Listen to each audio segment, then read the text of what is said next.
welcome in. My name is Brandon, aka Couple of Nerds Online. I am a Twitch streamer over at twitch.tv/Couple of Nerds. I was diagnosed with multiple sclerosis in 2019, and now I try to use my online platforms to try to help raise awareness for the disease and create a spot for people who may be living with MS themselves, have a loved one living with MS, or are potentially facing an MS diagnosis themselves. So last episode, we had our very first episode of this new YouTube series that I wanted to try to start getting going. To kind of provide a behind the scenes and what is life like now that I'm just about 5 years into, well, I guess not even close to, like 4.5 years into my multiple sclerosis diagnosis. So I kind of shine a light on things, but then also show people that there is still life after an MS diagnosis. I personally, when I was diagnosed, I felt like it was the end of the world, and I think so many of us can feel that way.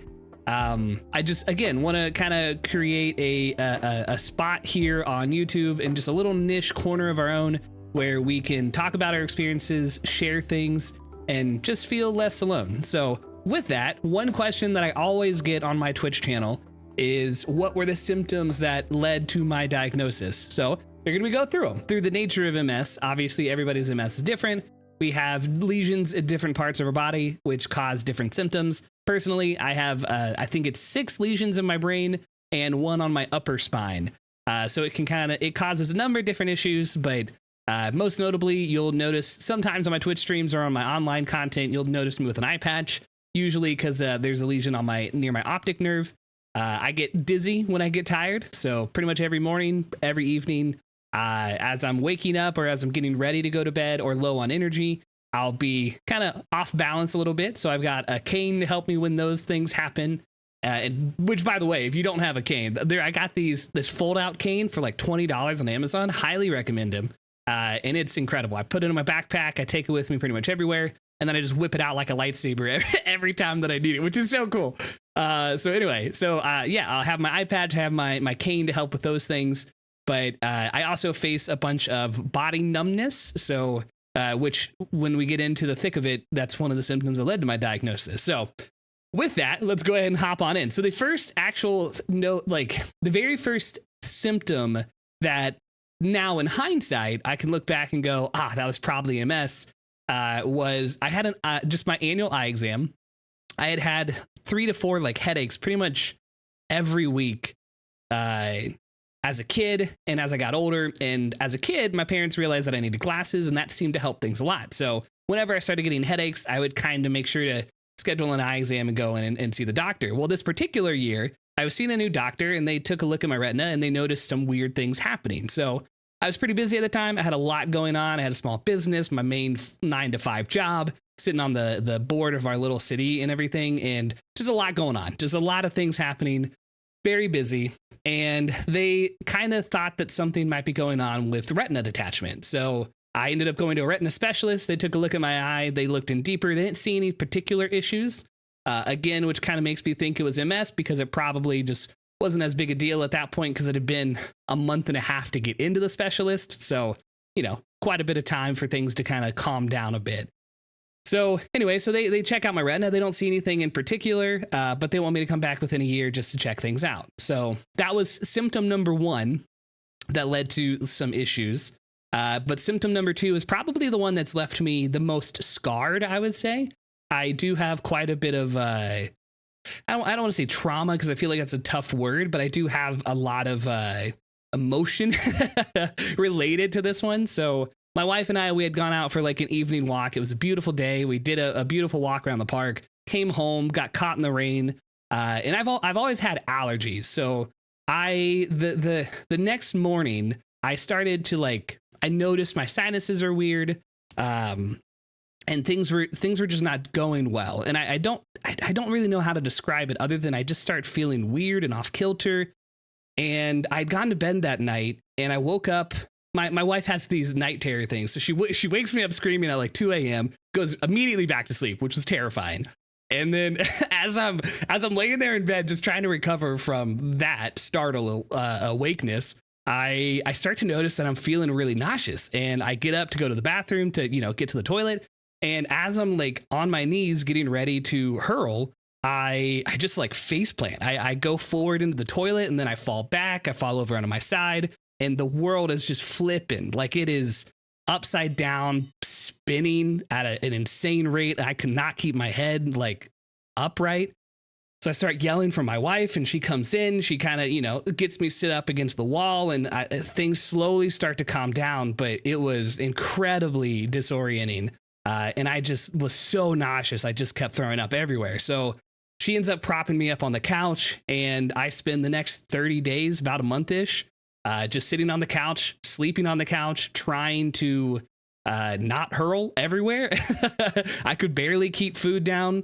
I saw, 3 different eye doctors. I went to an ear, nose, and throat doctor. I went to my primary doctor. The only thing that seemed to really help is I went to a physical therapist, and they did some maneuvering that seemed to help a little bit. Everyone thought it was a crystal in your ear, which helps with balance, which always just sounded weird, but I guess it's real. I don't know. I'm not a doctor. So it started to calm down. About a month and a half later, things were kind of normal, and I tested the waters of sleeping in bed. I had a bunch of pillows propped up, and eventually it was back to normal, seemingly. However, I noticed the more as I went on, I kept having bouts of what felt like vertigo was starting, and it would just freak me out. I'd have a panic attack. I would start crying immediately. Like it really kind of messed with me. And so that was symptom number 2, was my vertigo. Symptom number 3, I was on a work travel. I was over in California, and it was a really busy week. I was 3 hours behind on my time schedule. So I had flight or jet lag. I was working every day, like really long hours. And then we would go out after work for dinner and socialize. And I'm an introvert, so that socializing was just a lot of energy. And eventually one day we went out and we saw this beautiful sights in California because we're near Death Valley.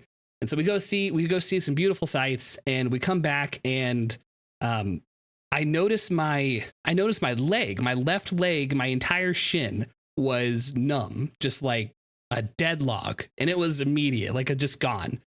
And it was super weird, but like I thought maybe it was a shin splint or something, so I iced it through the night. That didn't really do anything.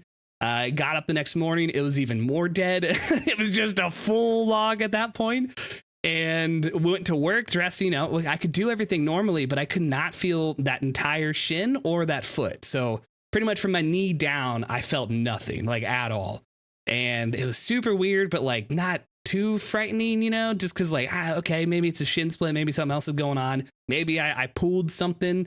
But every day it seemed to get like a little bit better after I had a really nice, good night's sleep. And by the time I had gotten home, it was mostly back to normal. I still didn't feel quite normal. But that one was real weird. And that was the first time I'd had something like that. So the numb foot, the vertigo, and the retina issues, like I actually never noticed or ended up finding out what they saw on my eye. They just saw something weird, is how they said. But yeah, so that was symptom number 3. And then symptom number 4 is the one that actually sent me to the hospital. So symptom number 4 was basically full body numbness. So taking what happened to my leg, but then spreading it out across my entire body. So I ended up having I had been going to the gym for a while because I was trying to lose weight, get in shape and whatnot. And I think I was on the 3rd or 4th week of doing it. I noticed now, though, again, looking back at things, that I was exhausted. Like I was more tired than I had ever been. And it's really hard to describe what I call MS tired. It's like you're not tired enough to go to sleep, but you're not tired enough, but you're so tired you can't do anything. So you just are like a zombie. Like you just blank stare, do nothing. And that's all you can do. And then you can try to force yourself to go to sleep. And sometimes that helps, but like other times it doesn't. It's a crazy thing. So just a little tidbit, I do have an affiliate program with this energy drink called Rogue Energy. I'm a really big fan of it because it actually fucking helps me during those MS periods. So if you're an MS person suffering from it, maybe check out my link down below. You get 10% off. It supports me a little bit, but please don't do it just as like a financial gesture. Do it as yourself, or for like helping yourself, because truly I make like $1 or $2 off of whatever purchases you make. So truly I am just out here trying to spread the gospel of this Rogue Energy stuff, because it is the only thing that I can take that actually, like, coffee doesn't do anything. I can have a shot of espresso and then go immediately to bed. But Rogue Energy especially has just been incredible. So hashtag use code nerds if you check it out. But if not, please absolutely, if you get a better code, even use that. Like that's even better. But okay, so fourth one was I'd been going to the gym 3 to 4 days or like 3 to 4 weeks in a row, pretty much every day after work. Felt incredible, felt really good. I was getting strong. Was really enjoying my time actually. And then on a Friday, my wife ended up joining me, and I think I showed off probably a little bit too much knowing that she was there. So I went a little extra, but felt great. Went home that night. Woke up the next morning, and when I put my socks on, I noticed that they felt like, you know when you hang your clothes out to dry, and your socks especially, and they're like scratchy, like they're dry, but they're like a scratchy dry. It's just weird. That's kind of what it felt like. It felt like that. So I didn't think again anything too much of it. We went around for the rest of the day, like had a normal day. We went to the grocery store, and I remember specifically walking around the grocery store like, man, my feet are feeling like even weirder, like even more like the dry socks feeling. And then I woke up the next day and I noticed that I couldn't feel like half of my shin down.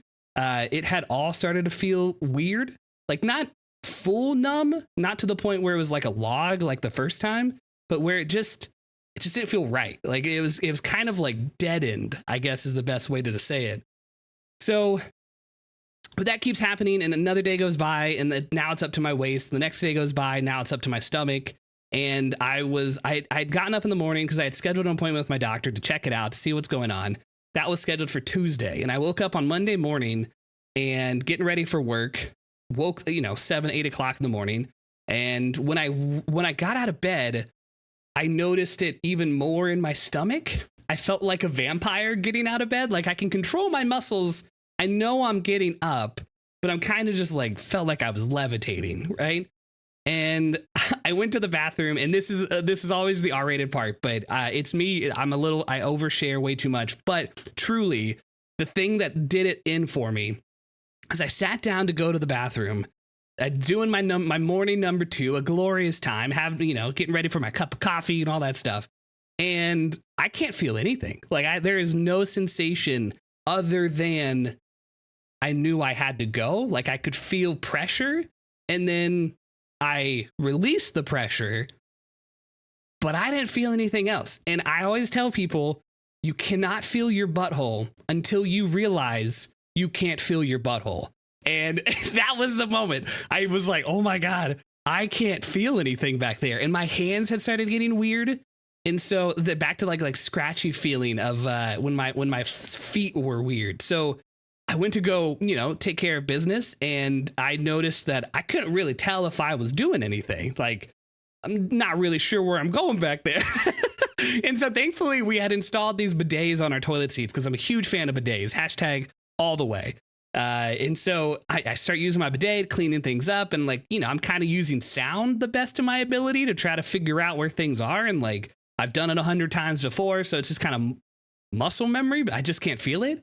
And I think I clean up well. I still to this day will never know.